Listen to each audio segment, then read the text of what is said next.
So, since most people don't know much about sex work, we hear a lot about it, but do we really know? We launched a 145-question survey over the summer, and we surveyed 1,519 USA sex workers. And Julia Brown, a fabulous intern from Brown University, that's a Brown, has made a great screen slide, and this is just a glimpse of it. We haven't even really begun to analyze it all, but it gives you some geographics. Julia, take it away. Awesome. Thank you, Bella. Thank you for having me as part of the research team for making these events happen, and for all the other work that you do. So yeah, this will be a really quick glimpse at kind of our preliminary findings from this research. It was conducted in collaboration with SWOP Behind Bars, and the survey was open for 5 months. It was an anonymous online survey, and we got over 1,500 responses, which is huge. And I think it's really incredible and important to note that this research was designed and carried out by sex workers, and is very different from a lot of other research that surveys sex workers and deals with sex work, in that it was put together by Coyote and by SWOP Behind Bars. And so as far as demographics go, the average age of the respondents that answered this survey was 33, and although Coyote, Rhode Island was based in the Northeast, there was a pretty even spread across the country. You can see here people across the country answered this survey. As far as gender identity, the vast majority of the respondents identify as cis women, although there were a lot of cis men that took the survey as well, and trans men and trans women. And a significant portion of people selected other, and most of the write-ins, the folks identified either as genderqueer, queer, or non-binary. For sexuality, only, what's the percent here? 36% of the respondents identified as heterosexual, and then bisexual and pansexual were the most frequently answered after that. For education, there was also a big range as far as education of the participants that responded to the survey, across varying levels. 4-year college or university and high school diplomas were the most common. But as you can see here, there was a widespread, and a lot of the write-ins kind of described varying experiences with education, and kind of going back to school, and a lot of different patterns for their education. And there also was the overwhelming majority of respondents to this survey were white, with 81% of the respondents having racial profiles white, and then kind of a spread after that. And the vast majority of respondents also had never lived in group homes, or in foster care, or been in juvenile correction facilities, but of the ones that did, they took here. And then the majority were also U.S. citizens, but there were folks that were legal permanent residences, undocumented, or described different experiences with U.S. citizenship.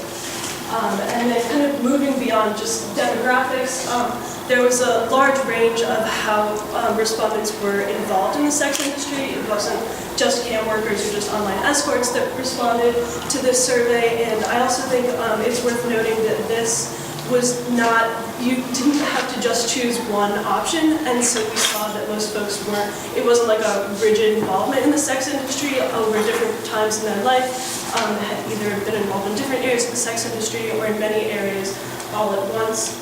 And a lot of people in the other section also just described kind of more of a fluid experience and less of just choosing one option on this survey. And I also think this slide is really important to take note of, because the average age of entry into the sex industry is often assumed to be much lower than we found, or just stated as very low. But we found that the average age of entry was 22 years old, and that most people answering the survey are currently working in the sex industry, although some of them are not currently working in the sex industry and were formerly sex workers. And for really most of the participants, sex work was not the only form of labor that they had done throughout the course of their life. Really, just about 10% had only done sex work. Most people describe experiences in lots of other industries, sex work being one of them. And the other industries that they were involved in, it wasn't necessarily one type of labor as well. It was kind of spread out, hospitality, retail, and office being the most common, but there were a lot of other experiences. And for most of the respondents, they had returned to sex work after being a part of other industries.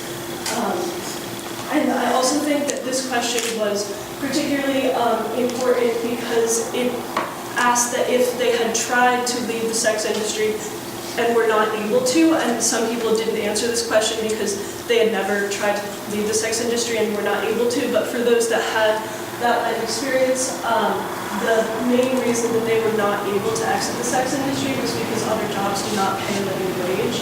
And after that, the most common reason was discrimination against sex workers, and after that, a criminal record. And the other category was also really large. And what came up in this other section was having resume gaps that they couldn't explain when trying to find employment, having a disability that made it impossible to support oneself outside of sex work, or just having a preference to remain in the sex industry. And I think this is particularly important because one of the options we listed was that someone was forcing you and you were unable to exit because of that, but as you can see here, it was just about 5% and really didn't account for most of the people that tried to exit the sex industry but were not able to, really not being able to make a living wage otherwise was the most common answer here.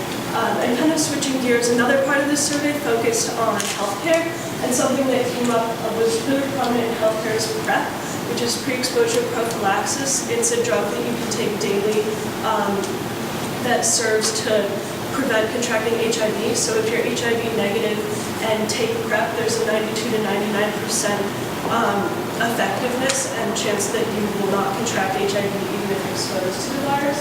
And a lot of people find that it gives them like a peace of mind that they would not have otherwise if they feel that they themselves are at risk for contracting HIV.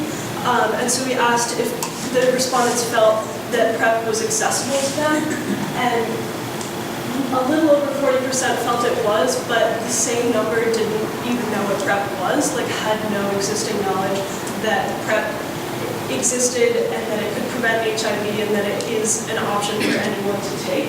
And then there was also about 16% that had heard about PrEP but didn't have access to it, and so I think that is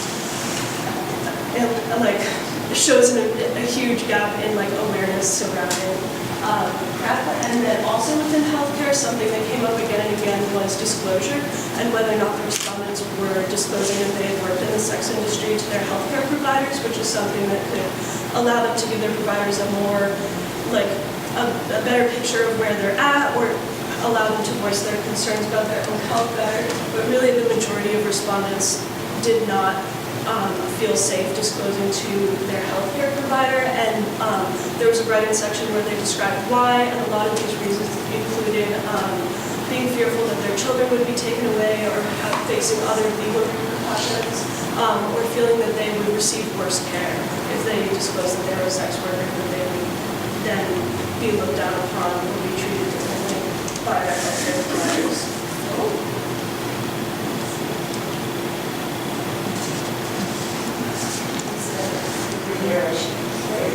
Okay, great.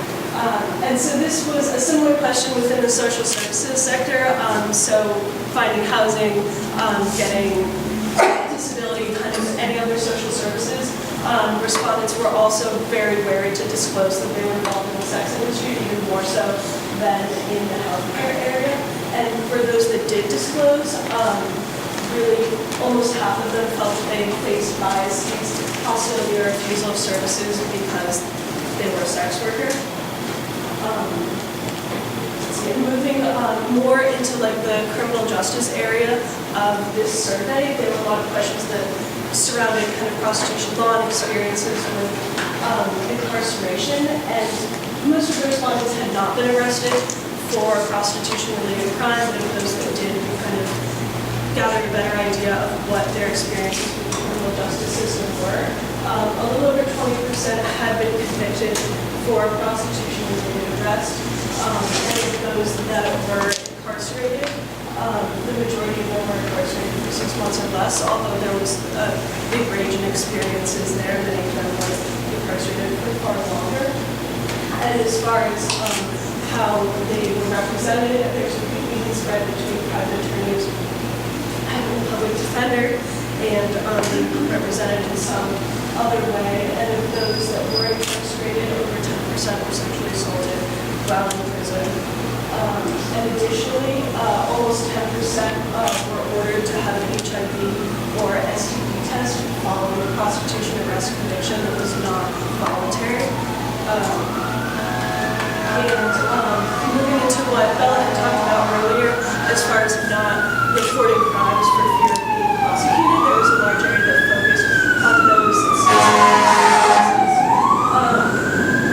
and so for about 20% of the respondents, if they themselves were a victim or witness to a crime, the police threatened the person reporting or who was a victim of a crime with arrest based on prostitution-related charges.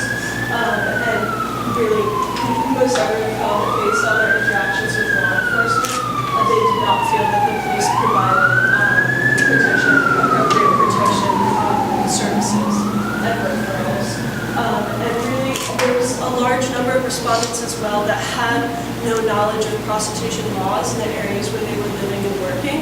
And of those that did have knowledge of these laws, most of them had some knowledge, but didn't feel that they fully understood prostitution laws in the areas they were working and where it would affect them.